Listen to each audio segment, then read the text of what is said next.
Dr. Wellnack, Professor of Philosophy here at LAU Post. Through my Institute for the Study of Democracy and Liberalism, in cooperation with the Dean of Students, the College of Liberal Arts and Sciences, the Learning Communities Initiative, LAU Post Student Government, as well as the Departments of Political Science, Psychology, and Sociology, it's my pleasure to bring you today's lecture, Racism, Ignorance or Evil, by Mr. Daryl Davis. Mr. Davis is an accomplished musician who rightly takes pride in having played for many years with the king of rock and roll, Chuck Berry. An actor who can be seen in HBO's provocative series, The Wire, and an author who has written on the experiences he'll discuss with us tonight.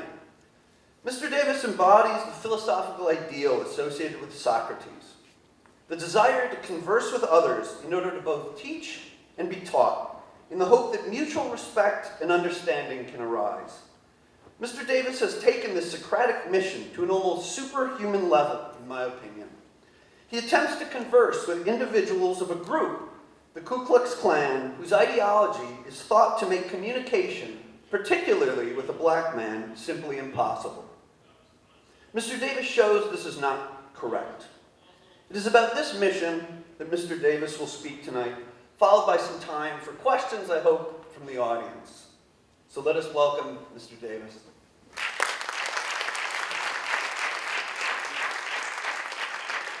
Well, good evening. Thank you all very much for having me here at LIU Post. It's a real pleasure to be here.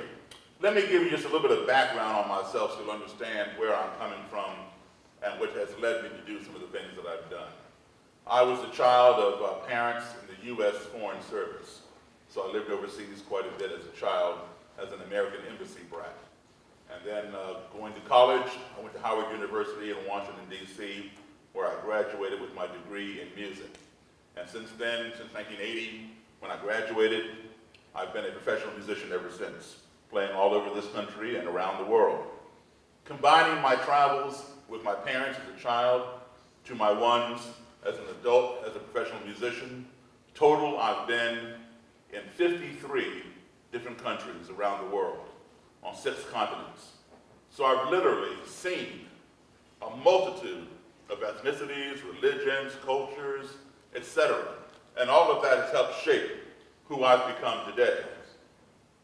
And you get assigned to a country for 2 years, and then you come home here to the States, and you're here for 6 months, 9 months, a year, and then you get reassigned to another country abroad for 2 years. So back and forth, back and forth. Well, when I was overseas, my classes, I'm talking about the 1960s, all right? I'm 59 years of age right now. My classes overseas were filled with kids from Nigeria, Italy, Russia, Japan, Germany, France, Sweden, you name it. If those countries had an embassy there, all of the embassy kids, we all went to the same international school. That's how I grew up overseas. If you were to walk into my classroom overseas and ask to describe what you saw, you would say, well, it looks like a little United Nations of little kids. But while we were being multicultural, and that term multicultural did not exist back then, but to me it was just the norm. While we were being multicultural, my peers back home here in my own country, the United States, were either going to newly integrated schools or still segregated ones. And there was not the amount of diversity in the classroom that we had overseas. So when I would come back home, I would either be in an all-black school or a school with black and white kids. Well, we'd come home one time in 1968, and we were living in a place called Belmont, Massachusetts, a suburb of Boston. I was one of 2 black kids in the entire school, age 10. I was in 4th grade. There was a little black girl in 2nd grade. I really didn't see a whole lot of her because, we had different classes and different recess periods, all that kind of thing. Consequently, all of my friends were white. And many of my guy friends had joined the Cub Scouts. They invited me to join, so I joined. On Scout Day, we had a march from Lexington to Concord, Massachusetts, to commemorate the ride of Paul Revere. And my den mother let me carry the American flag. In this march, of Girl Scouts, Boy Scouts, Cub Scouts, Brownies, I think 4-H Club and some other groups, all marching down this parade thing. I was the only black scout in this parade, as far as I could see in either direction. Not that I was looking for other people, but just to notice. The streets, the sidewalks, the streets were blocked off. The sidewalks were lined with white people waving and cheering and waving flags and stuff. Somewhere down the parade route, as I was marching with my fellow scouts, carrying my flag, all of a sudden, I began to get hit with bottles, soda pop cans, rocks, debris from the street by a small group of white spectators over here on the sidewalk. I don't remember how many people there were, maybe 4, maybe 5. I do remember there being at least a couple kids and some adults that were throwing these things. My first inclination that I thought was, oh, those people over there don't like the Scouts. That's how naive I was. I did not realize that I was the only one getting hit until my den mother, my cub master, my troop leader, and pack leader all came back in the line and huddled over me with their bodies and escorted me out of the danger. Nobody else was getting this treatment. And I kept saying, why? Why are they hitting me? Why are they hitting me? And all they would say is, shh, move along, Daryl. Hurry, move along, you'll be okay. They never answered my question. So of course, at the age of 10, you have to have answers. So I began conjuring up answers to placate my own curiosity. Okay, well maybe it's because I'm new, and I was new. I'd only been there a few months, couple months. So I'm thinking, okay, maybe they're just testing me out because I'm the new kid on the block. I had every excuse but the right one. When I got home later that day, my mom and dad, who were not at the march, were fixing me up, cleaning me up, putting Band-Aids on me, and asking me, how did you fall down and get all scraped up? And I told them I didn't fall down. I told them exactly what happened. For the first time in my life, my mother and father sat me down and explained to me what racism was. At the age of 10, in 1968, I had never heard the word racism.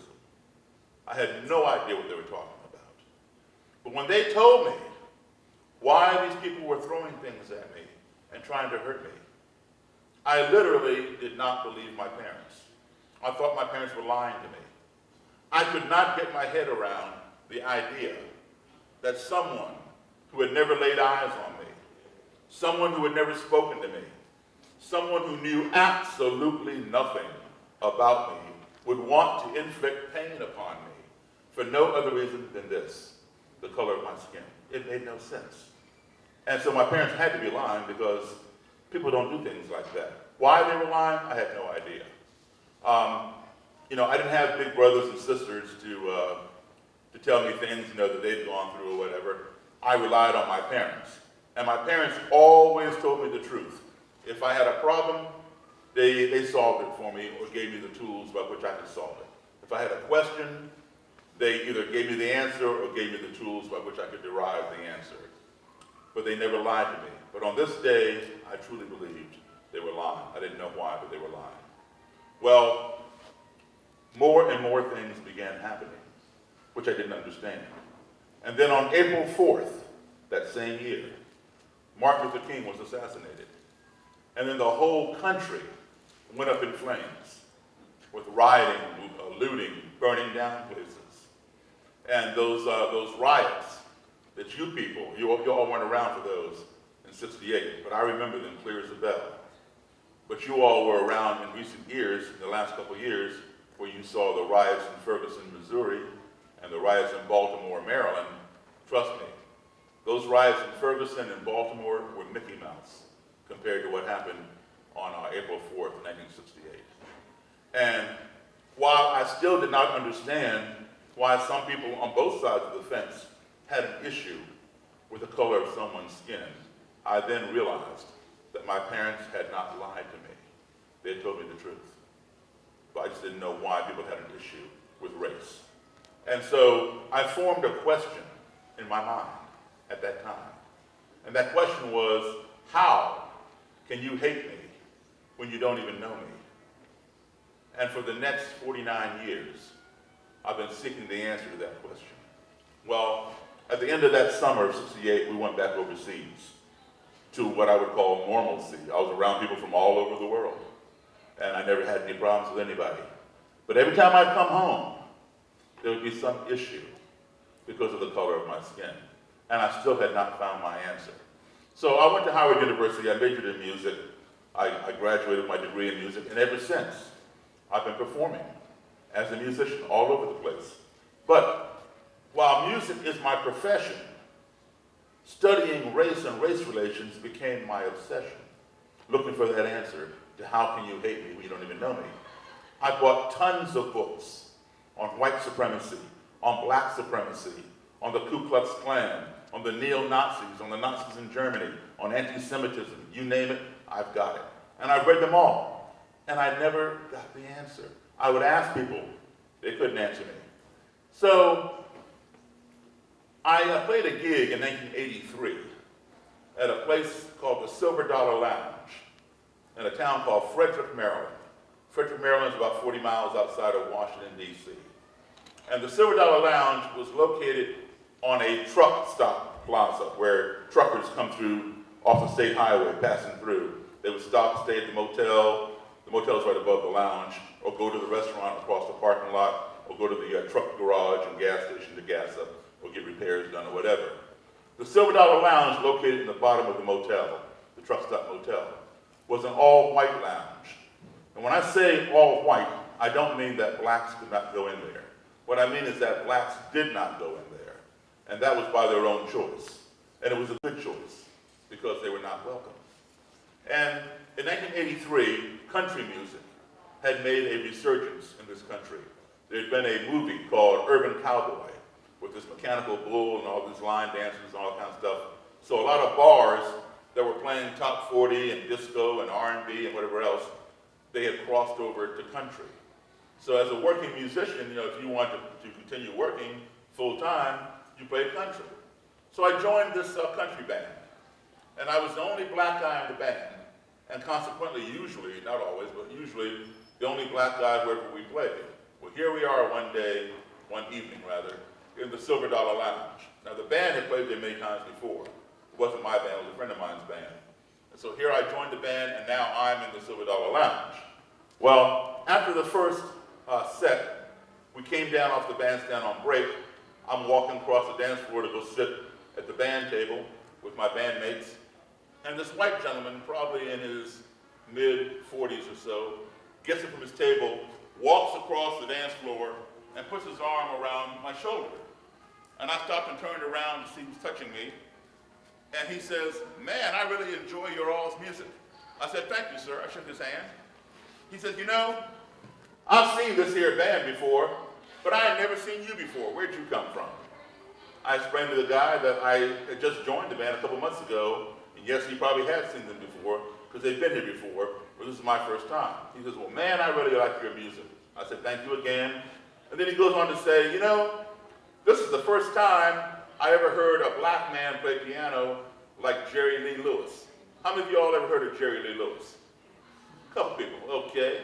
For those of you who have not, Jerry Lee Lewis is a great white rock and roll, rockabilly, boogie-woogie piano player.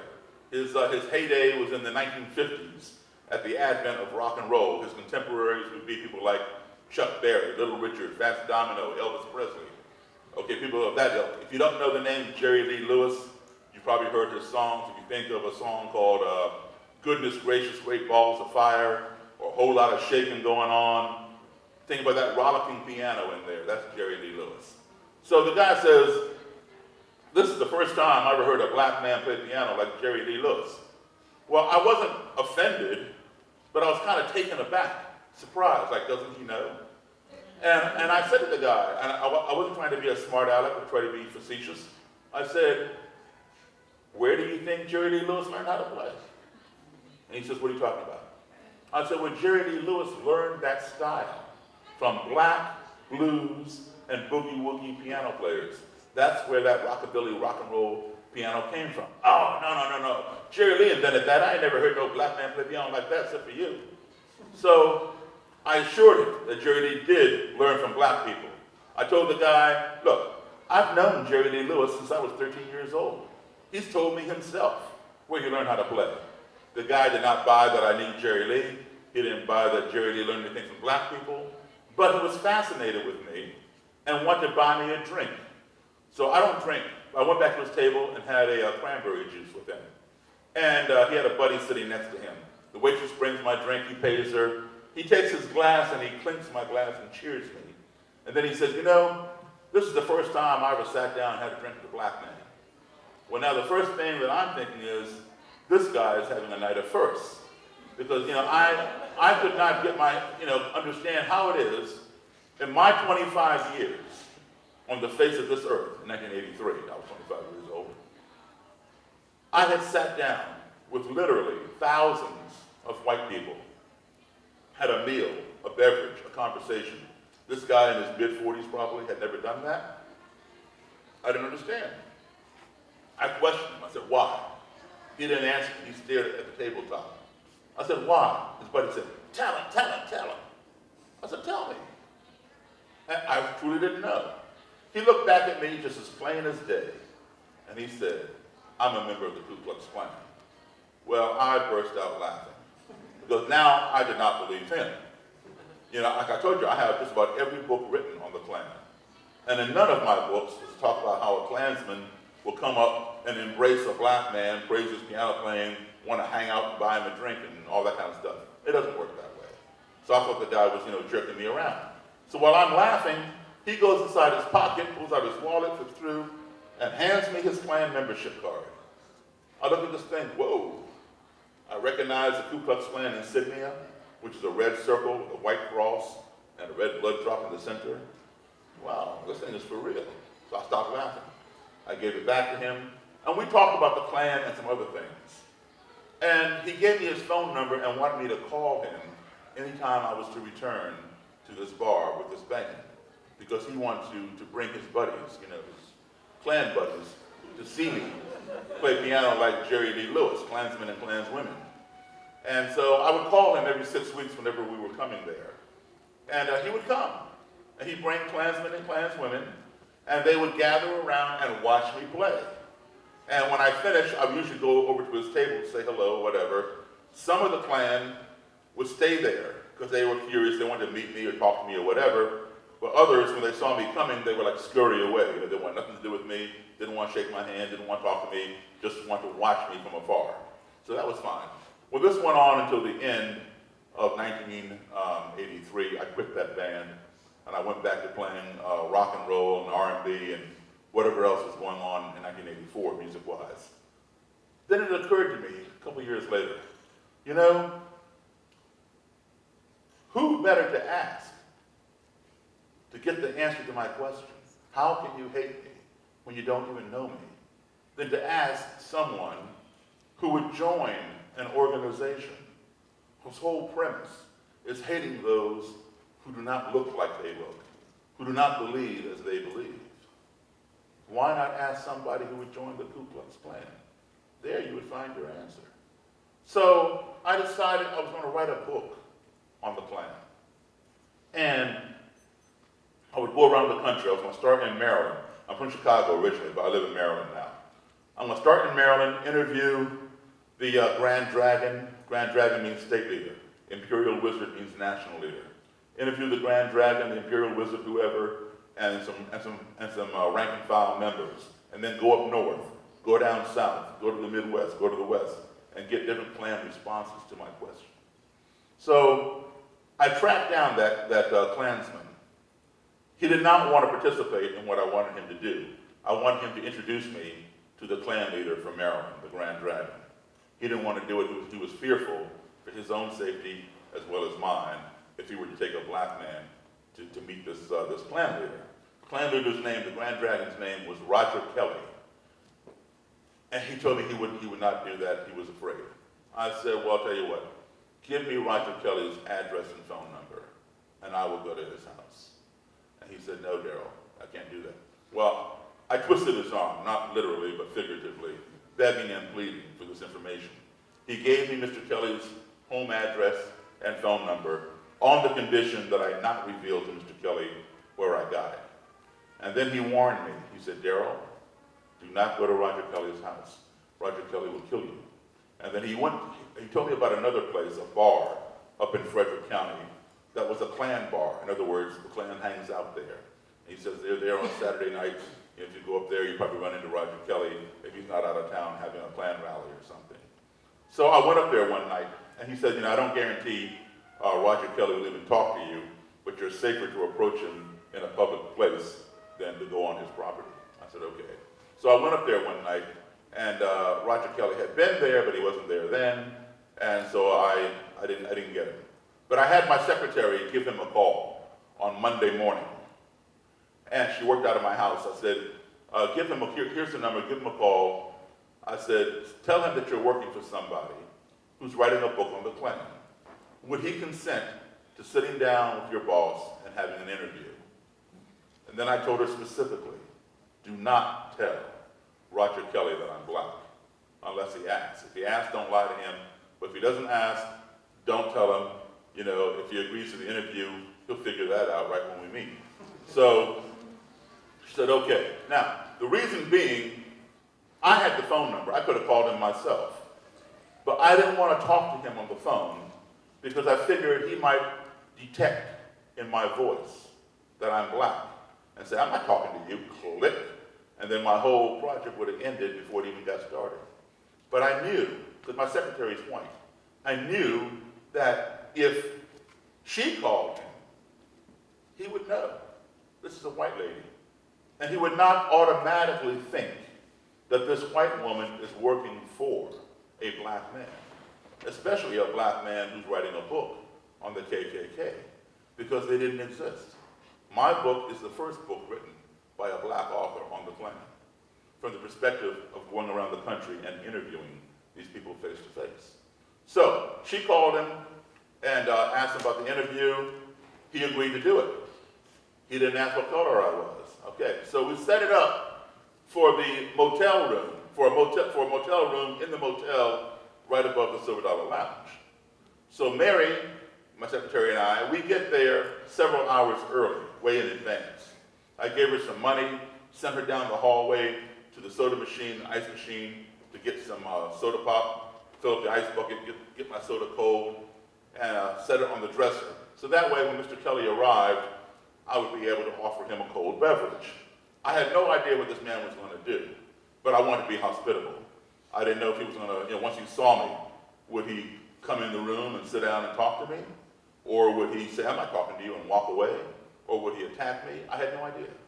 But in the event that he were to come in, I wanted to be able to offer him a cold beverage. So she got the soda, set it in the ice bucket, set it on the dresser. Now, the way the room in this motel just happens to be situated, if you people are in the hallway right outside the door, you cannot see who's in the hotel room, in the motel room. You have to walk through the door, turn to your right, and the room is laid out back here. So until you come halfway in the room, you have no idea who's in that room. I took the lamp off, put the table over here in the most obscure corner of the room. I put a chair on one side for Mr. Kelly, a chair on this side for me, and I had a little bag similar to this one, in which I had a cassette player and some blank cassettes and a copy of the Bible, because the Ku Klux Klan claims to be a Christian organization, and they claim that the Bible preaches racial separation. So I wanted to be able to pull up my Bible and say, here, Mr. Kelly, show me chapter and verse where it says blacks and whites must be separate. So I had everything all prepared. I put my cassette player in the middle of the table, recorder in the middle of the table to record our interview, provided he would come in and sit down. So I had no idea what he wanted to do, but I was going to be ready for him. Right on time, at 5:15, I'm seated back here where you can't see me. Mary hops up, runs around the corner, opens the door. In walks what is known as the Grand Nighthawk. Nighthawk in Klan terminology means bodyguard, security. So a Grand Nighthawk would be the bodyguard to the Grand Dragon, state leader, like a governor. An Imperial Nighthawk would be the bodyguard to the Imperial Wizard, the national leader or president. So in walks this Grand Nighthawk. He's dressed in military camouflage fatigues. The Ku Klux Klan insignia right here, that red circle, white cross, blood drop. The initials KKK right here. He had a little beret on his head, embroidered it said Knights of the Ku Klux Klan. And right here he had a semi-automatic handgun in a holster. He comes in. Mr. Kelly is walking directly behind him in a dark blue suit and tie. The Nighthawk turns the corner and sees me and just freezes. Mr. Kelly did not realize that his Nighthawk stopped short. He slammed into his back and knocked him forward, and they both stumbled and had to regain their balance. They're like looking all around the room like, either we're in the wrong room or this is an ambush. So I sensed, the apprehension. And so I stood up and I went like this to show I had nothing in my hands. And I walked forward. I said, "Hi, Mr. Kelly, I'm Daryl Davis." And I put my hand out. He shook my hand. So far, so good. The Nighthawk shook my hand. I said, come on in. Have a seat. Mr. Kelly sat down. The Nighthawk stood at attention to his right. And before I could sit down just opposite them, Mr. Kelly says to me, "Mr. Davis, do you have any form of identification?" I said, "Sure." I gave him my driver's license. He looked at it and said, "Oh, you live on such and such street in Silver Spring." Well, now that had me a little concerned. I didn't understand why he didn't just look at my name, look at my picture, look at me, and give me back my license. Here he is reciting my street address. I didn't want him coming by my house and burning a cross or whatever. So I was a little unnerved, but I did not want to let him know that I was unnerved. I wanted to let him know, don't come messing around my house. So I said, "Mr. Kelly, yes, that is where I live. And you live at," and I recited his house number and his street. That way, I was subliminally giving him a message. I was leveling the playing field. I was giving him a message: if you come visit me, I might come visit you.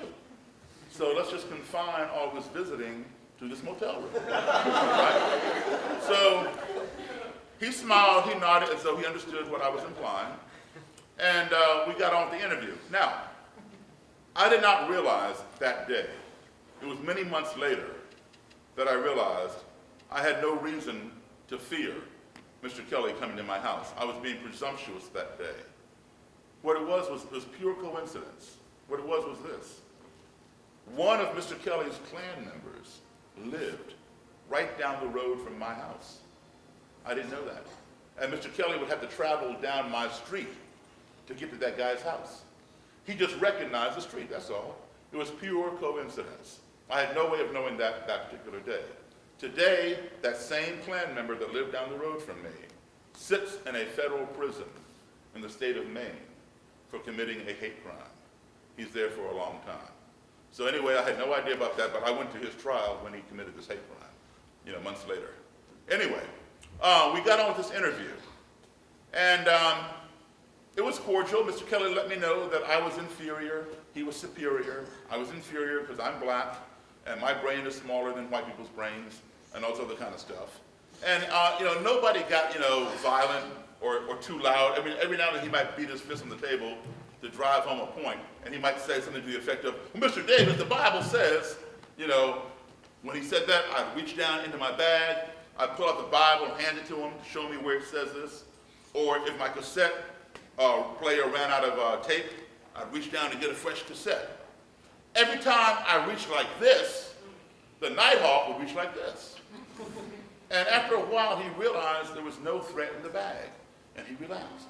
And I went in and out of the bag, no problem. A little over an hour into this interview, there was a strange noise, and we all jumped. And I knew that Mr. Kelly had made this noise. I didn't know what the noise was, but I knew that he made it because I didn't make it. So he had to have made it. And I perceived it to be an ominous, threatening noise that I couldn't explain. And almost instantly, I jumped up out of my seat, I slammed my hands down on the table, and my mind is racing. I'm thinking, what did I just say to cause Mr. Kelly to go off and make some weird noise? What did I just do? Because I'm getting ready to come across that table and pounce on Mr. Kelly and the Nighthawk. I was going to grab them both and slam them down to the ground and take away the Nighthawk's gun. When you fear for your life, people will do one of three things. What happens when you fear for your life, you go into what's called survival mode. And you will do one of three things. Some people, when they get scared for their life, they just freeze and they shake. They can't move. You can be taking a hammer and hitting them on the head, and they will not be deflecting the blows. They'll just be like this. That's called paralysis by fear. They become paralyzed because they're so scared to move. I don't freeze up like that. Other people, when they get scared for their life, they run. They run away from the source of the fear. That is your best option, people. Try to distance yourself from whatever is threatening your life, or whatever you perceive to be threatening your life. Get as far away from it as you can, okay? I didn't have that option. You know, it's very hard to outrun a bullet in a motel room, okay? So, you know, we're confined. I was not armed. I did not carry a gun. My secretary was not armed. The only person that I knew for sure who was armed was the Nighthawk. You can see his gun right here. And I did not know if Mr. Kelly had a weapon up under his suit jacket or not. All I knew was I felt threatened, I feared for my life. So the third option is to mitigate the threat. Do a preemptive strike. Hit them before they hit you. All right, so I'm going to come across there and disarm them. If I had to hurt them, do whatever I had to do to stop the threat. Because it's my job to protect myself and protect my secretary. It's the Nighthawk's job to protect himself and protect his boss, the Grand Dragon. So I came up out of my chair, you had come across that table, and when I did so, I'm looking right into Mr. Kelly's eyes. And I didn't say a word, but my eyes were speaking loud and clear to him. I had locked eyes with him. My eyes were shouting so loud, he could hear my eyes. And my eyes were asking him, what did you just do? He didn't say a word. His eyes were locked with mine. And I could read his eyes, almost like telepathy. His eyes were saying to me, what did you just do? And the Nighthawk had his hand on his gun, looking at both of us like, what did either one of y'all just do? Right? Well, Mary, she's over here sitting on top of the dresser. Because there were no more chairs, she realized what happened. The ice in the ice bucket melted, and the cans of soda fell down the ice as the ice shifted. That's what made the noise. And then it happened again. And we all began laughing. We all began laughing at how ignorant we all were. Yes, we're enemies. He's the head of the clan. I'm a black guy. But guess what? We were sitting in the same motel room, sitting at the same table, having a conversation, agreeing, disagreeing, whatever. And then all because some foreign underscore or circle the word foreign, all because some foreign entity of which we were ignorant, that being the bucket of ice and cans of soda, entered into our little comfort zone, unaware of us, via the noise that it made, we became fearful of each other. This was a teaching moment. I won't say it was a learning moment, but it was a teaching moment. The lesson taught was this: ignorance breeds fear. We fear those things that we cannot explain, those things that we do not understand. We could not explain that noise, so we became fearful of one another and accusatory of one another. The lesson taught is this: ignorance breeds fear. If you don't keep that fear in check, that fear in turn will breed hatred, because we hate those things that frighten us. If you don't keep that hatred in check, that hatred in turn will breed destruction. We want to destroy those things that we hate. Why? Because they frighten us. But guess what? They may have been harmless and we were just ignorant. So we saw the whole chain unravel to almost completion. Completion would have been had the Nighthawk drawn his gun and shot somebody, namely me or my secretary. Or had I pounced on one of them and hurt one of them. Because I'm thinking, I'm hearing that Klansman's voice in the back of my head: Daryl, don't fool with Roger Kelly. Roger Kelly will kill you. That's what I'm thinking, which is why I'm ready to save my skin, right? So fortunately, it didn't go that far. We figured out what it was, or Mary figured it out rather. So we carried on with the conversation. Everybody was relaxed. I went in and out of the bag, no more problems. At the end of the interview, I thanked Mr. Kelly. He shook my hand and wished me good luck. And then he gave me his Klan card and said, keep in touch. I'm thinking to myself, what? I didn't come here to make friends with the Klan. I came here to find out how can you hate me when you don't even know me. I didn't say that. But I said, Mr. Kelly, I have a lot more Klan members to interview around the country. However, I will give you a call when the book is ready for publication. And I thanked him, shook hands again, and they left. On my way home with Mary, back down the highway to Silver Spring, which is about 35, 40 minutes away, I said to her, I said, you know, I rather like Roger Kelly. She says, well, he doesn't like you. I said, yeah, I know. I said, she goes, why do you like him? I said, you know what? I like him, but I don't like what he stands for. But, I told her, I said, you know, we have more in common than we do in contrast. Most of what we had in contrast centered how we each felt about race. He felt his race was superior to my race. I felt my race was equal to his race. He felt the races had to be apart. I felt they could be together. Other than that, we agreed on a lot of things, except when it came to issues of race. I said, you know what, Mary? I am going to keep in contact with him. And I began calling him and saying, hey, man, I got a gig up there in your county. Why don't you come out here and see me play, see my band? He'd come out. He'd bring his Nighthawk, you know. If I had to run an errand up in his county, like drop off a CD or a contract or whatever for a gig, I'd call him and say, hey, man, what are you doing? If he said nothing, I said, well, come run this errand with me. He'd say, okay, I'll meet you at wherever. He always wanted to meet me somewhere. He didn't want me to come to his house. So he'd meet me at this park and ride. And he and the Nighthawk would be there waiting for me. I'd get there, the Nighthawk would get in my back seat, the Grand Dragon would get in my front seat, and we'd ride around Frederick County and drop off whatever I had to drop off, run my errand. I would invite him down to my house. He'd come down to my house. He'd sit on my couch with the Nighthawk sitting next to him. Sometimes the Nighthawk would get bored, right? Pull out his gun and twirl it on his finger like this. All right? I'm sitting across from them talking. We would have dinner at my table, or lunch at my dining room table, or go out and eat.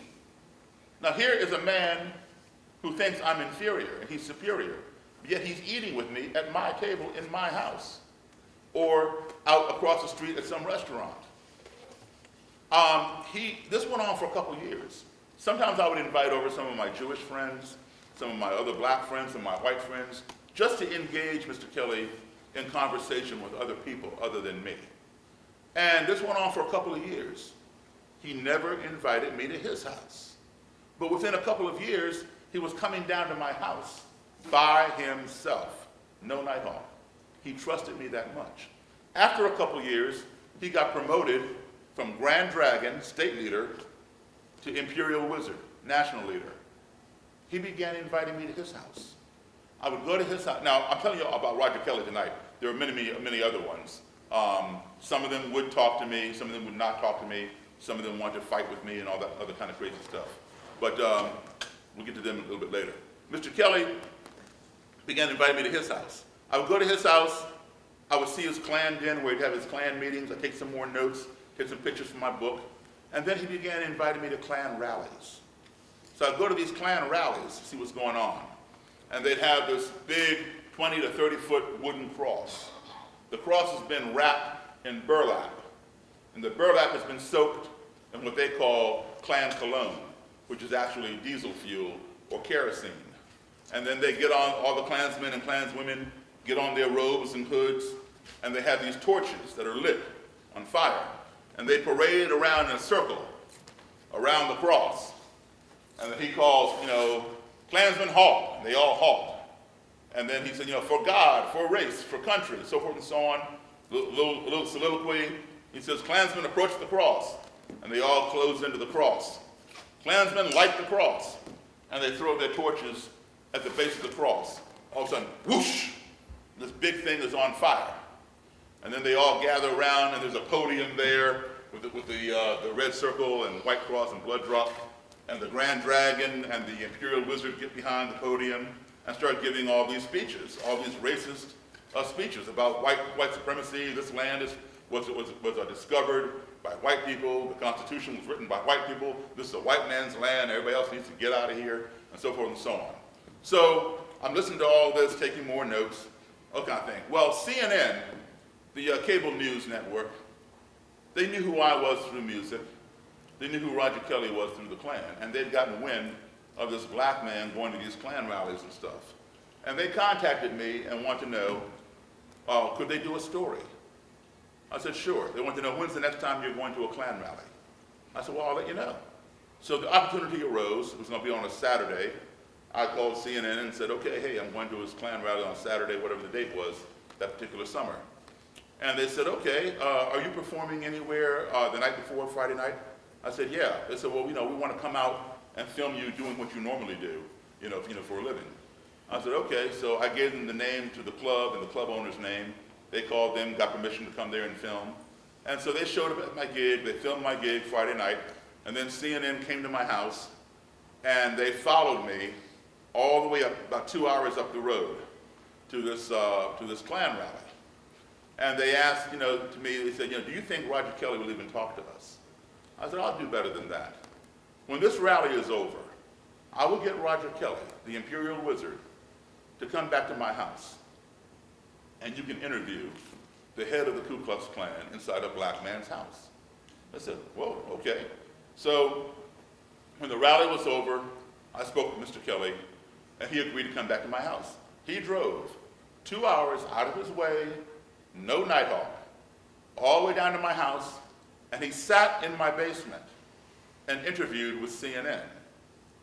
And this clip was shown on CNN and on HLN, which was called Headline News back then, every hour for 24 hours all over the world. I'm going to show it to you right now.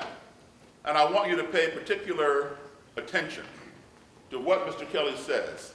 He says that even though he and I would do different things together, it did not change his views on the Klan, because his views on the Klan had been cemented in his mind for many years. And then he goes on to say how he believes in separation of the races, because he finds that to be in the best interest of all races. But listen to what he says at the end of the clip, and then listen to what the two CNN anchor people, news people say at the end of the clip. And then we will discuss it. Do we have a little less light? Not light on? I'm sure that is one way. I don't know if anyone knows. Kelly knows. Okay. Thank you, Kelly.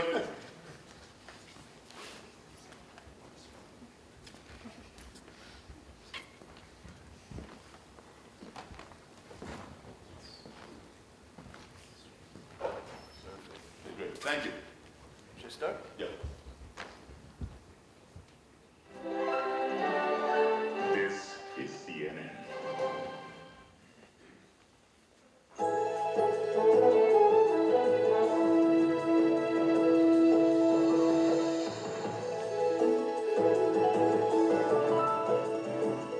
Welcome to this final hour of CNN Sunday Morning.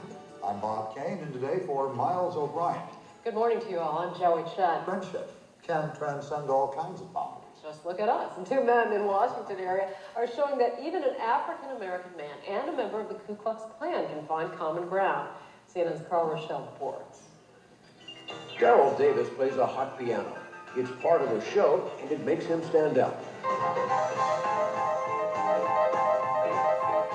He also stands out here. Davis is one of the few African Americans you will ever find attending a KKK rally. More than attending, he is welcome. I got more respect for that black man than I do you white niggers out there. It's been a tough day for the Klan. Their Maryland rally found many local residents rejecting the message of white separatism. After it's over, Daryl Davis hangs around backstage with his friend, Klan wizard Roger Kelly. It's not unusual for blacks and whites to be friends, but it is unusual to find a black man and a Klan leader chatting pleasantly over an orange soda after a Klan rally. The relationship started over a book Davis was writing. His secretary set up an interview with Roger Kelly, but didn't tell him Davis was black. They talked and talked some more. Davis learning about the Klan, Kelly learning about Davis. We get to know one another and we do different things, you know. It hasn't changed my views about the Klan, you know, because my views on the Klan's been pretty much cemented in my mind for years. Kelly and his Klan friends go to hear Davis and his band.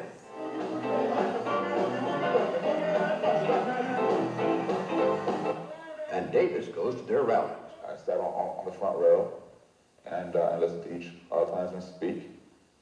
Some things I agreed with, other things I did not agree with. Davis thinks that his presence promotes badly needed understanding. Hate stems, I believe, from fear of the unknown. And I think this is all across the board, regardless of whether it's a Klansman or anything else. But he has no illusions about the Klan. If he did, his friend would be quick to disabuse them. And I believe in separation of the races. I believe that's in the best interest of all races. Does he really? Or has friendship transcended the color barrier? Listen to Kelly at a Klan rally. I will call her man to hell and back, because I believe in what he stands for and he believes in what I stand for. A lot of times we don't agree with everything, but at least he respects me to sit down and listen to me. And I'll respect him to sit down and listen to him. The strange relationship of a KKK wizard and his black buddy. In Washington, I'm Carl Rochelle, CNN Sunday Morning. Strange. Good adjective, strange. Certainly that. Okay, so that's the clip. As a result of that clip, I ended up getting a book deal with a publisher, and the book is called Clandestine, spelled with a K, Clandestine Relationships, and I took it out of print a couple years ago, and I'm updating it now. It should be back out again by the end of the year. There's also a documentary that just came out on my work called Accidental Courtesy, and you can find it on Netflix. Be sure to check it out. But more importantly, you heard Roger Kelly say that even though he and I would do different things together, it did not change his views on the Klan. Because his views on the Klan had been what? Cemented in his mind for years. And he went on to say how he believes in separation of the races, because he finds that to be in the best interest of all races. But then he said something very important at the end of that clip. It was another teaching moment.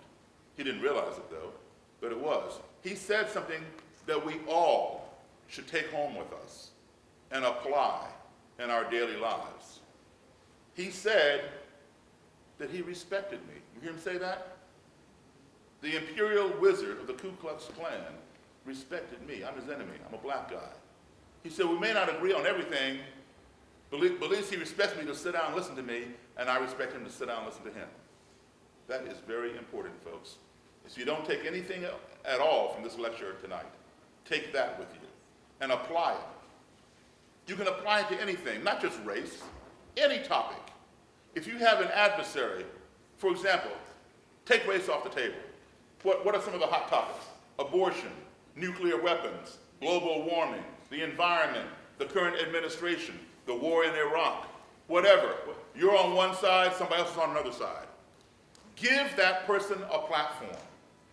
Allow them to air their view. If you don't agree with their view, then you challenge them. You don't do it violently or rudely. You say, look, I need more clarification as to why you think I should believe that way. Give me a little more explanation. When you do things like that, chances are they will reciprocate and give you a platform to explain your point of view. You make sure you've done your homework so that you can present your point of view in an intelligent and influential manner. Because at the end of the day, you each have to think about what the other person said. You have people who are ignorant, and you have people who are stupid. Some people define ignorance and stupidity as being synonymous. I don't. To me, an ignorant person is someone who makes the wrong decision or a bad choice because he or she does not have the proper facts or the proper information to make the right choice or a good decision.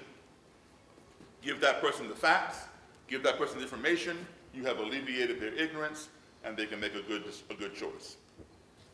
A stupid person is someone who has the facts, who has the right information, but they still make the wrong choice.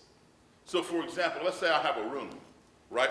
and I paint the walls of the room, and I don't post any signs that say wet paint, stay off the walls, anybody walking into that room may be ignorant to the fact that these walls are wet.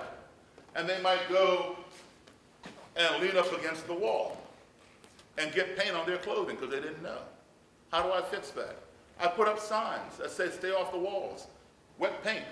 I can stand in the doorway, tell each person coming into the room, hey, gather around the center.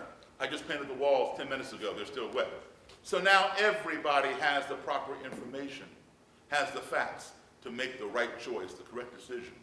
But yet, somebody still comes up and leans up against the wall and then wants to know why he has paint on his clothes. It's because he's stupid, okay? He had the facts, he didn't use them. Folks, there is a cure for ignorance. That cure is called education. Unfortunately, there's no cure for stupidity. If you give somebody the education and they choose not to use it, there's nothing you can do until they employ that education and make the right decisions based upon those facts. So, understand something. I did not respect what Roger Kelly had to say. I'm not a supremacist, I'm not a separatist, I'm not a nationalist, I'm not an alt-right person or whatever, okay? I'm not a racist. I did not respect what he had to say. However, I respected his right to say it. You understand the difference? Huh? Okay. Very important. Respect somebody. Give them the right to express their views. And then you talk with them and discuss it with, operative word, with them. What I see too much today is this. This person goes on CNN and talks about that person and bashes him. So then that person goes on Fox News and talks about this person and bashes him. Then a week later, they both appear on MSNBC and they talk at each other. People are either talking about each other or they're talking at each other. Nobody is sitting down talking with each other. And that's what I do. Okay, now, we can, even after my book came out, he and I would continue getting together and talking and hanging out, having dinner. Sometimes we talk about the Klan, sometimes we talk about different things. And over time, that cement that he talked about, that held his ideas together, began to get cracks in it. And then it crumbled, and it fell apart. And then a few years back, guess what? Roger Kelly quit the Ku Klux Klan because today he no longer believes in what he said on that videotape. Now, when Mr. Kelly quit the Klan,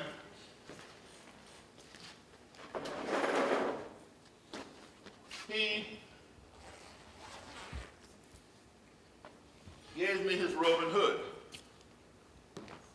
This is the same Klan robe that you saw him wearing in the video. This is the robe of the Imperial Wizard.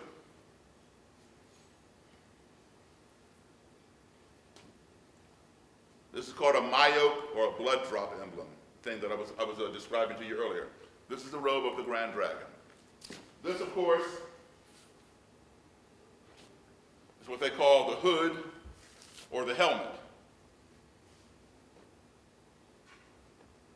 This is the hood or helmet. This is the mask. Members who want anonymity, they don't want you to know who they are, they wear this mask and they peep at you through these idols. So they can see you, but you can't see them. The mask is attached with 3 snaps and or Velcro.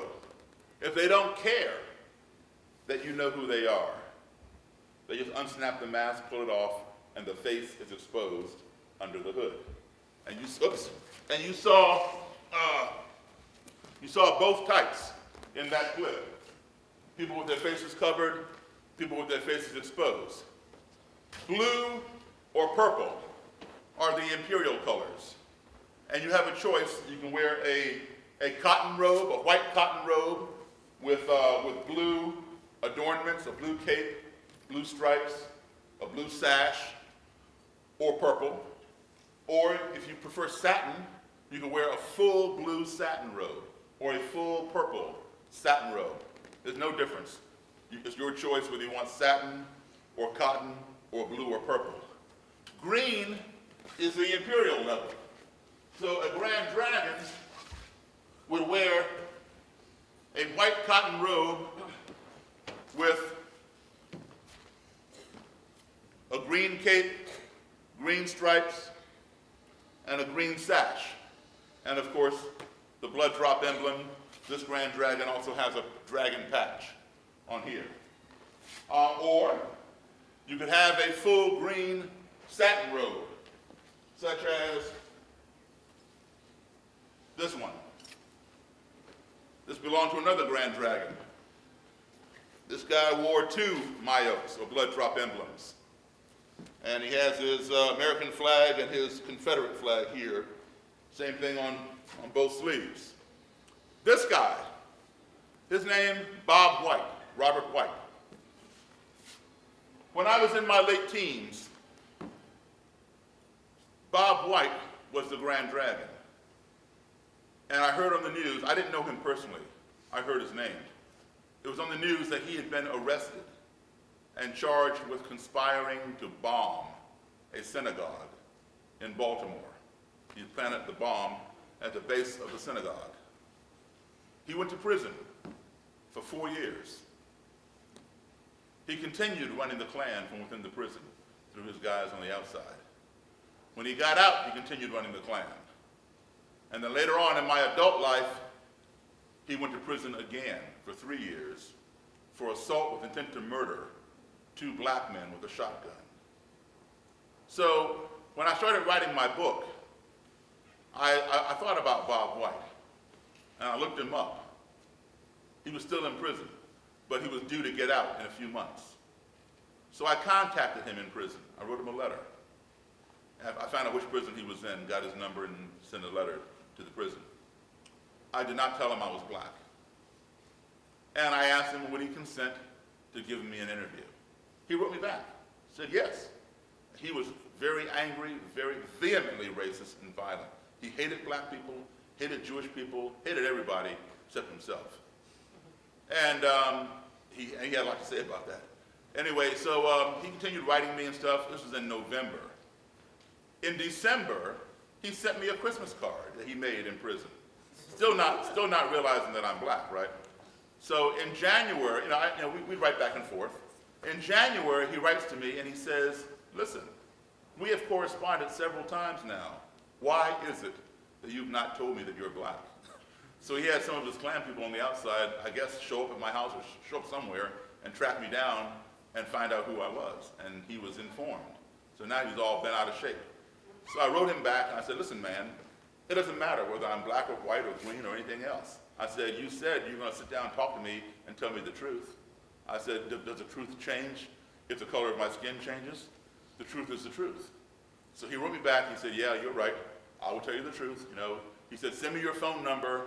I'm going to be out next month, but give me a month to get myself back together and plant my roots and get my Klan back. But what had happened was, this time we went to prison, his wife ran off with some guy. He lost his house, he lost everything. And so he wanted to get out, take the Klan back over from his vice dragon, and get settled, etc. So I sent my number. He called me a month after he got out, and we met, and man was he angry.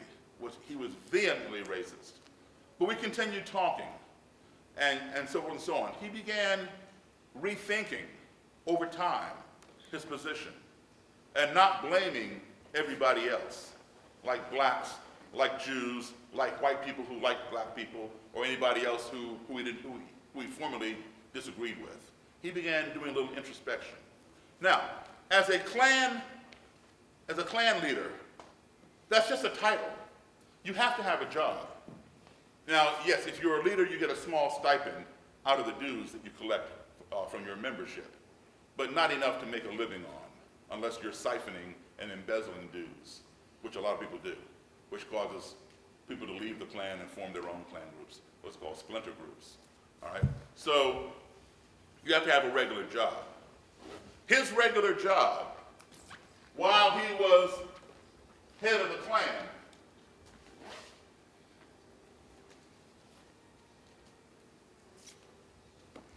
Baltimore City police officer. He was not an undercover cop in the Klan gathering intelligence. He was a bona fide Klansman on the police force. Okay? And there are plenty more.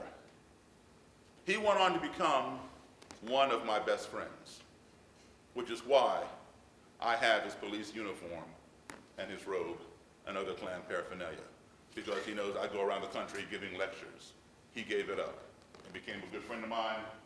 I invited him and some other Klan members to my wedding, and they came. Those who could come did come, including Bob White. All right, so now, you know, it bothers me a great deal as an American that we call ourselves the greatest nation on the face of this earth. Don't get me wrong, I love my country, I'm patriotic. Perhaps we are the greatest technologically. We have the ability here in our country to put a man on the moon. We were the first to do that. We created that technology. And while Neil Armstrong is up there walking around on the moon talking about one small step for man and one giant leap for mankind, we can talk to him live, all the way from Earth, all the way to the moon, via satellite radio phone. We invented that technology. Everybody in here has a cell phone. Everybody in here has email. Hit a few numbers, hit a few words, hit send, and you're talking to somebody right next door in New Jersey, or California, Australia, Africa, China, wherever you want to talk. We invented that technology. Why is it that we as Americans can talk to people as far away as the moon or anywhere on the face of this earth, but yet some of us have difficulty talking to the person who lives right next door to our house because he or she is a different color, a different religion, a different persuasion?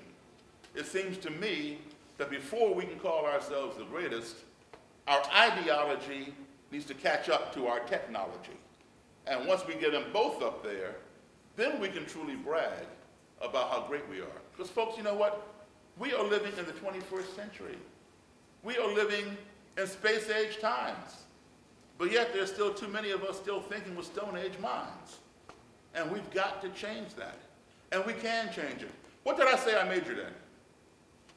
Music, okay? I'm just a rock and roll piano player. I am not a psychologist or sociologist. I probably should have been, I'd make more money, but I love music, okay? If I can sit down and talk with somebody and come away with stuff like this, not overnight, but over time, anybody in here can do that. Anybody in here can accomplish that. By talking with people, not about them and not at them, but talking with them. Now, I don't remember which song I was playing back in 1983 at the Silver Dollar Lounge. I remember the style that I was playing that caused that Klansman to get up from his table and come put his arm around my shoulder and want to talk about Jerry Lee Lewis. So I will give you a little sample of that style.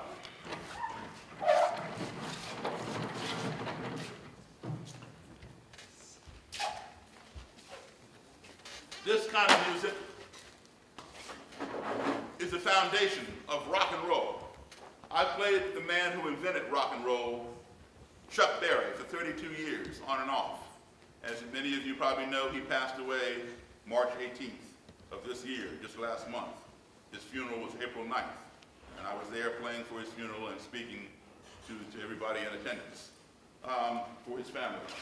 But this is what I played behind his music whenever he would be on the guitar playing Roll Over Beethoven, or Johnny B. Good, Sweet Little 16, Nadine, Maybelline, Little Queenie, and all those great hits. This is called Boogie Woogie or rock and roll. That's the style.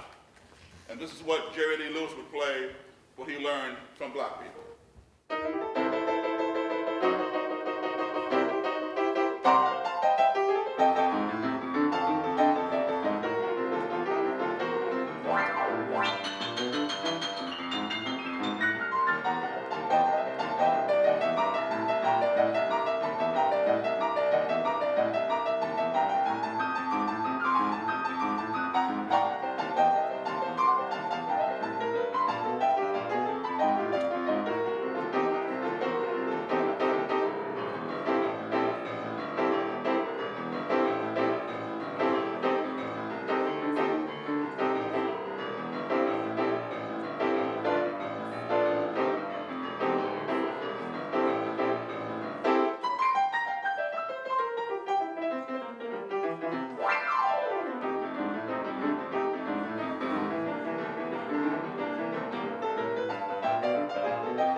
So that's what I do for a living, not chase the Klan around.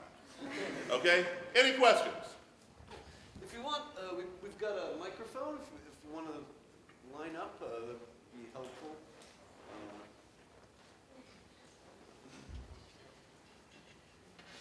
There's a brave soul.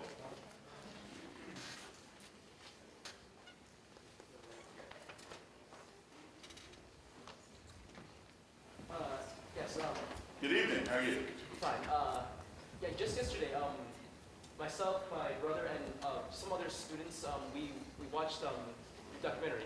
Thank you. And yeah, I remember you saying, and just now you said, you were talking about how, you mentioned how Martin Luther King died, like a show of yours got interrupted, and you were saying like you couldn't understand why the news couldn't wait until later. Right. And then you told your father about And my father cried. yes, and you cried. And I was just curious. What did do you remember what you did on that day afterwards? Do you know how where your mother was or what happened?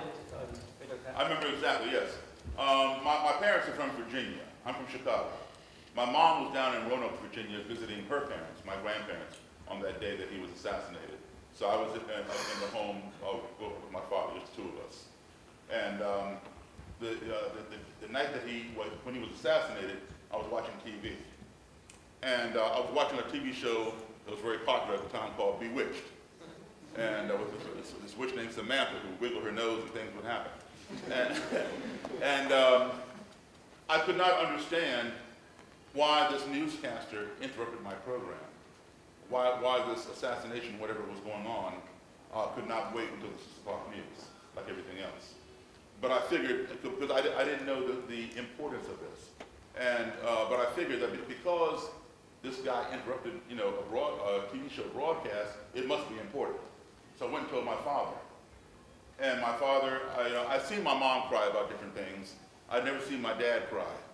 And when I told him that somebody named Martin Luther King, the newsman said had just been assassinated, my father said, "Oh no."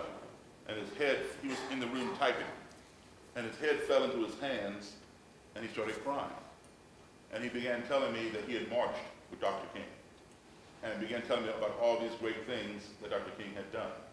And so riots broke out all over nearby Boston, as they did in Philadelphia, New York City, Washington, D.C., Baltimore, everywhere. So we went down to Boston. We used to live in Boston, and got some of my friends out of the neighborhood and brought them out to Belmont where they would be safe. And they stayed at my house. And then the next night, the mayor of Boston brought James Brown into the Boston Garden. The Boston Garden is similar to your all's Madison Square Garden. He brought James Brown in to give a concert. This was the first televised live concert on TV ever. He brought James Brown in because at the time, James Brown was to black people like Elvis Presley was to white people. He was the king of music, kind of thing. So everybody was out on the streets rioting and burning down buildings and violence and all kinds of stuff. So the mayor put on the concert for free. They would give free pass to anybody who wants to come see James Brown. And then they would televise the concert because the Boston Garden could only hold so many people. So people could stay home, stay inside their house, and watch it live on TV. And they wouldn't be out on the streets rioting. So that was a good idea by the mayor. It started working until the Boston police got a little out of hand. And then people ran out of the Boston Garden and began rioting again in the streets. Thank you, sir. Thank you.